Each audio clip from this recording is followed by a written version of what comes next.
নমস্কার বন্ধুরা, তোমরা সবাই কেমন আছো? আমরা খুব ভালো আছি। আমার একটা নতুন ভিডিওতে তোমাদের সবাইকে স্বাগত। তো সত্যি তাই, জিনিস নিজের হোক বা অন্যের যত্ন কিন্তু সমানভাবেই নিতে হয়। আসলে আমি বলতে চাইছি, এখানে যে তোমরা ফ্রিজ, আলমারি, খাট, তারপরে সোফা দেখতে পাও, সেগুলো কিছুই আমাদের নয়। সব কিছু যখন আমরা ঘর ভাড়া নিয়েছি তখন আমাদেরকে এগুলো দেওয়া হয়েছে। এগুলোর ভাড়া প্রত্যেক মাসে আমাদের দিতে হয়। এছাড়াও যে ইলেকট্রিক বিল ওঠে সেটা আমাদের দিতে হয়। দিল্লিতে যেহেতু 200 ইউনিট ফ্রি আছে, এর জন্য ইলেকট্রিক বিলটা আমাদের একটু কম দিতে হয়।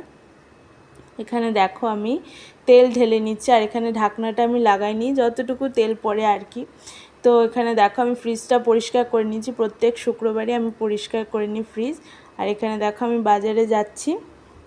তো বাজার থেকে অনেক সবজি নিয়ে এসেছি। প্রত্যেকবারই আমি শাক নিয়ে আসি, আর এটা হচ্ছে নোটে শাক। তো ভিডিওগুলো কেমন লাগছে জানিয়ে, যদি ভালো লাগে লাইক, শেয়ার, সাবস্ক্রাইব করো। সবাই ভালো থেকো, টাটা।